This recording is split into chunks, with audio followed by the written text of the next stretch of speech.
Assalamualaikum warahmatullahi wabarakatuh. Di akhbar, di televisyen hari ini, kita lihat terlalu banyak masalah yang melibatkan orang muda.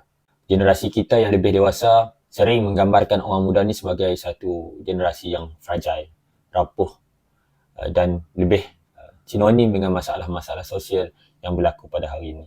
Ada yang labelkan orang muda ni sebagai golongan yang seeking for attention ataupun mendambakan perhatian daripada orang sekeliling. Terdapat kajian yang menunjukkan bahawa peningkatan masalah jiwa dalam kalangan orang muda pada hari ini adalah pada tahap yang membimbangkan.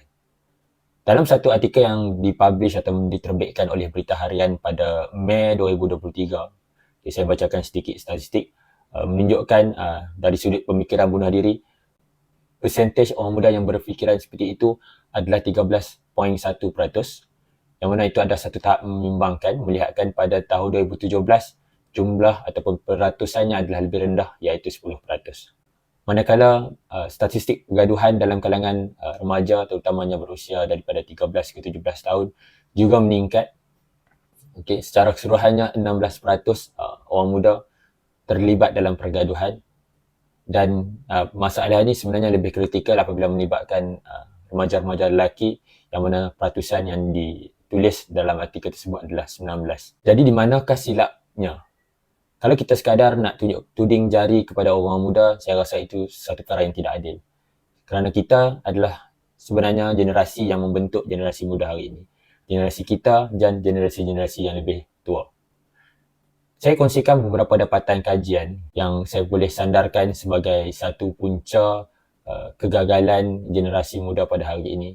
Dalam satu paper yang diterbitkan oleh Hadni pada 2011 membentangkan bahawa antara masalah utama yang menjurus kepada masalah sosial dalam kalangan orang muda adalah ketiadaan ibu bapa dalam kehidupan seharian. Kita semua pasti bahawa kebanyakan ibu bapa hari ini working couples, bekerja seharian pada 8-5 dan tidak dapat memberikan masa untuk bersama dengan anak-anak, meluangkan masa beraktiviti dan sebagainya. Faktor kedua yang menjurus kepada masalah sosial ini, seperti yang dilaporkan oleh beberapa penyelidik daripada UiTM Kelantan dan juga dalam kertas-kertas kajian daripada penyelidik luar negara seperti oleh Peterson, Moore and Furstenberg. Kemudiannya di satu artikel lain oleh Grosam and Williams merumuskan bahawa media sosial adalah juga merupakan faktor utama kepada keruntuhan sosial atau akhlak dalam kalangan orang muda pada hari ini. Saya petikkan sedikit perkataan daripada paper Grisham and Williams yang mengatakan muzik media sosial leads to violence and premarital sex. Dan ini adalah satu kajian statistik yang mana mungkin kita yang mendengar tidak boleh melihat pertalian yang jelas antara keruntuhan sosial dan media sosial. Tapi statistik telah membuktikan bahawa ada perkaitan antara masalah sosial dan media sosial.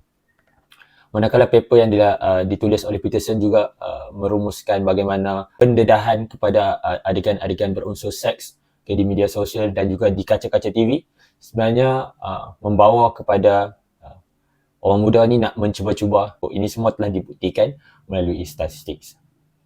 Bagaimana nak mementeras perkara ini? Kita balik kepada akarnya. Apabila masalah melibatkan ketiadaan ibu bapa dalam aktiviti seharian, ibu bapa perlu mula untuk meluangkan masa bersama anak-anak. Bagi anak-anak yang mungkin sudah meningkat dewasa, sudah mencecah 11 tahun ke atas misalnya, mula berkawan dengan anak-anak. Jadikan anak sebagai teman untuk melakukan satu-satu aktiviti. Contoh, kalau ibu bapa suka pergi hiking, jogging atau main bola dan sebagainya, libatkan anak-anak. Saya bertuah kerana bapa saya adalah seorang jurulatih bola sepak dan kebanyakan masa saya dihabiskan di padang bola lah selepas waktu sekolah. Masalah kedua adalah media sosial yang kita sebutkan tadi. Jadi untuk membanteras daripada sudut ini adalah kita kena isi masa anak-anak dengan aktiviti-aktiviti yang sihat. So, cari kumpulan-kumpulan ataupun kita boleh labelkan juga sebagai pot lepak yang bermanfaat kepada anak-anak.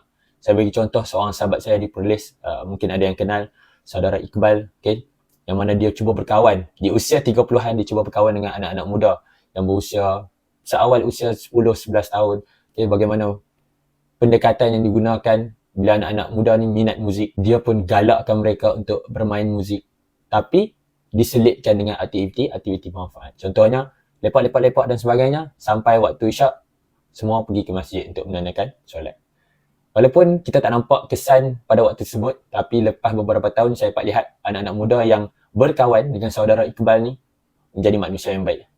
Alhamdulillah. Kalau anak-anak muda ni suka something yang related to violence atau keganasan, mungkin boleh kenalkan anak-anak muda ni dengan martial arts. Okay, sebagai contoh, kalau saya dulu ada kecenderungan pada violence juga, saya libatkan diri saya dengan beberapa martial arts lah di peringkat universiti dan sebagainya.